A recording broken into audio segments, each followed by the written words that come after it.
Avengers. So the Avengers came out in 2012. It's the big finale where all the Avengers tie-in movies lead up to this. Now this movie had big expectations, and if it failed, it was all for nothing. And it didn't fail. In fact, when somebody says The Avengers is one of the best comic book movies ever made, I tell them I respectfully disagree. The Avengers is one of the best movies, period. I'm just saying, calling it the best comic book movie ever made, you're just selling it short. So the movie starts out at S.H.I.E.L.D. headquarters where they are holding the Tesseract, but it starts acting up, and so they evacuate the premises. Nick Fury, Selvig, and Hawkeye, they're there watching it, but the Tesseract, it opens a portal, and who comes to the portal? Loki. Now this is one of my favorite openings in any movie. It's when Loki comes to the portal, and when he looks up, he has that grin. And then he just gets up and just starts killing people and starts kicking ass, and he starts controlling people with his little scepter. He even starts controlling Hawkeye and Selvig with it. This leads to Loki getting a hold of the Tesseract. They get away with it, but this leads to a chase with Nick Fury and the others. They chase Loki, but ultimately Loki gets away. So Nick Fury has no choice. What does he do? He assembles the Avengers. And so from right there, they just started introducing everybody in the film. First we start out with Black Widow. She is being interrogated by some Russians. She's tied up in the chair, but then she gets a phone call by Agent Coulson. And he tells her that Hawkeye is being compromised. And so she snaps out of it, she takes the phone away, and then she headbutts one of the Russians, and then she starts kicking butt. But she beats the Russians that are interrogating her, and then she just goes on her way. Now to me, before the Winter Soldier came, this was the best movie that featured Black Widow. She is more relevant in this movie than she was in Iron Man 2. And it's always cool to see Scarlett Johansson in a movie. And so she is sent to go get Bruce Banner, who is this time played by Mark Ruffalo. Now right off the bat, you should know that I think Edward Norton is the best Bruce Banner. So when they recasted him, I hate recasts. When they recasted Bruce Banner, played by Mark Ruffalo, I was not happy about that. I even saw in all the posters and previews, I was like, that is not Bruce Banner, he doesn't seem like Bruce Banner, this is not going to work out well. But then I saw him in the movie, and then after I saw him in the movie, never again will I doubt him again. By the end of the movie, I was like, yeah, he was definitely believable as Bruce Banner. But this doesn't excuse the fact that I hate recasts, and I really wish they could have used Edward Norton for the movie. But hey, it is what it is. And Edward Norton, he had some creative issues with the movie, but hey, whatever. But it was cool that Mark Ruffalo, he's standing in for Bruce Banner, and he was good. But how is he as the Hulk? I'll touch more on that later. But when we first see Bruce Banner in this movie, it seems like he has control of the Hulk. Next, Nick Fury goes to get Steve Rogers, aka Captain America. Now, I like Captain America's little intro here because it's pretty much the end credit scene from Captain America the First Avenger. But it's a little more extended. And we see Steve Rogers, he's in that boxing gym just punching it, and he's having flashbacks to when he crashed the plane in the Arctic, and then we even see a little shot of him being thawed. But if I were to have any gripes about this movie, I guess this is one of them, and I wish they would have illustrated a little more about how Steve Rogers is a man out of time. There's even a deleted scene on the Blu-ray where we see Steve Rogers, he's going through everyone's file that he knew, like he saw that Peggy, she's still alive but she's retired, Howard Stark is dead, everyone that was on his team is dead, and then we see him walking through the streets of New York, he's at this diner, and he takes a look at Stark Tower, and there's also a cool Stan Lee cameo in it. But I guess they cut it out for time, which is understandable, but at the same time, I wish they would have illustrated a little more that Steve Rogers is a man out of time. Otherwise, what they did with Steve Rogers, Captain America, in this movie, it was good. And so Nick Fury, he comes to him with the mission of retrieving the Tesseract and capturing Loki, and I even like how the scene ends, with Nick Fury asking Steve Rogers, is there anything about the Tesseract we should know? And Steve Rogers is like, yeah, you should have left it in the ocean. Next, Agent Coulson, he goes to get Tony Stark / Iron Man. And I remember the first time seeing Tony Stark in this movie, it's been a while since we've seen him since in Iron Man 2. And we even get to see him with Pepper Potts, played by Gwyneth Paltrow. And it was real cool seeing Gwyneth Paltrow in this movie briefly, though. But Tony Stark, he has made a new arc reactor that is powering Stark Tower. And then Agent Coulson comes in telling him about the mission and everything. Then we see Steve Rogers, he's being transported to the S.H.I.E.L.D. helicarriers. He even has a brief conversation with Agent Coulson about Bruce Banner trying to use the super soldier serum using gamma radiation. But as Steve Rogers said in the movie, it didn't exactly go his way. That's one of the little things I love about this movie. They make small references to the other movies, and it glues it all together in this movie. And so Steve Rogers finally gets to the helicarrier, he meets Black Widow and Bruce Banner. Bruce Banner, he is assigned to make something using gamma radiation to find the Tesseract, while Steve Rogers and Black Widow, they go to Germany to go get Loki. while Steve Rogers, he goes with Black Widow to go capture Loki, who is in Germany. And this leads to a brief fight between Steve Rogers and Loki, but is ultimately ended by Iron Man. But then we finally see Thor, he comes in taking Loki, and this leads to a brief banter between Thor and Loki. And it was cool seeing them together since Thor, and this scene is also kind of a continuation from the Thor movie. We don't see any more Asgardians in this movie, but we learned that Odin had to use dark magic to transport Thor here to go get Loki and to get the Tesseract. And they have a conversation about Loki being adopted. And you would also think, is Thor going to see Jane in this movie? But Jane is not in the movie. So, in fact, Agent Coulson, he briefs Thor on where she is in the movie and why he can't see her or whatever. But back to Thor and Loki, this conversation is ended by Iron Man, and that leads to a fight between Thor and Iron Man. And it was really, really cool seeing Thor and Iron Man together in one movie. We have never seen these characters cross over in a movie, so when we see them fighting, it was like people's childhood dream come true. But while this is going on, they also left Loki up in the mountains, and you would think, so y'all just gonna forget Loki's right there and he can escape anytime. So anyways, Captain America, he stops the fight, and they go back to the S.H.I.E.L.D. helicarrier. Loki is imprisoned. Tony Stark and Bruce Banner, they form a friendship while they're trying to figure out what's up with Loki's scepter and how it's controlling everybody. But Tony Stark, he has a little side mission where he's trying to figure out why S.H.I.E.L.D. even had the Tesseract in the first place and what they need it for. But them two, as well as Steve Rogers, they find out that they're trying to use the Tesseract for unlimited energy and to make weapons of mass destruction. Preferably the Hydra weapons. Before that, Loki has a brief conversation with Black Widow about how he's controlling Hawkeye. And speaking of which, Hawkeye in this movie, is another gripe I have with this movie, is the majority of this movie, Hawkeye, he is Loki's bitch. But then by the end of the movie, Loki, he snaps out of it, and then he helps the Avengers. But Jeremy Renner, he was good as Hawkeye in this movie. And speaking of Loki as a character, between all the Avengers characters, we also got the side characters. Of course, you got Samuel Jackson as Nick Fury in this movie, and he has more screen time in this movie. Eric Selvig returns in this movie.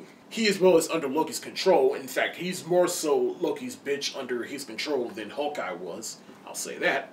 Robin Scherbatsky from How I Met Your Mother, Kobe Smulders plays Agent Maria Hill. At the time when I saw this movie, I had never watched an episode of How I Met Your Mother, and then when I finally watched How I Met Your Mother, and then coming back to this movie and seeing Kobe Smulders in this movie, I was like, it's cool to see someone that is known for TV getting work outside of TV. And you got Agent Coulson in this movie. I'm going to touch more about him later. Now back to the story. Black Widow finds out through Loki that he is trying to unleash the Hulk, and so she goes to tell the others. Tony, Bruce, and Steve, they confront Nick Fury about the reason he has the Tesseract. I love that scene because one of the reasons this movie works is because all the characters are believable. They all didn't like each other at first. They could have easily just been like, oh, we have to work together. We're fighting for truth and justice. But no, the filmmakers, they were smart enough to be like, no, these are all strong personalities. They all gotta clash at some point. So Hawkeye, he crashes the helicarrier. Iron Man and Captain America, they work together to fix the engine within the helicarrier. And finally, we see Bruce Banner Hulk out. And when he hulks out, it is the coolest thing ever. And there's even a little bit while he's hulking out, losing control, and then he looks at Black Widow. You can see it in his eyes. That scene right there pretty much says, like, the last of his intelligence leaves him. And so he's like, oh, don't want to come out. And so he hulks out, and then he just chases Black Widow, and he's just going crazy, and then Thor comes to save her, and that leads to a little fight between Thor and the Hulk. And I love this fight as well, because during this fight, Thor takes the hammer and knocks out the Hulk. And then Hulk tries to pick up Thor's hammer, but you can see he is struggling. He is not picking up the hammer. I was like, is Hulk really trying to pick up Thor's hammer? I just love that bit because it truly illustrates that it don't matter how strong you are. If you're not worthy, you're not picking up that hammer. Long story short, they get the Hulk out of the helicarrier. Loki escapes his cell and tricks Thor into going in it. Agent Coulson tries to save Thor, but then he is killed by Loki. And Loki drops Thor out of the helicarrier, and so Coulson is dead. Nick Fury tries to use the death of Coulson to motivate the Avengers. And so the Avengers, they come together and so that they can save New York. And so they find Loki at Stark Tower. The Tesseract is on top of Stark Tower, powering a portal.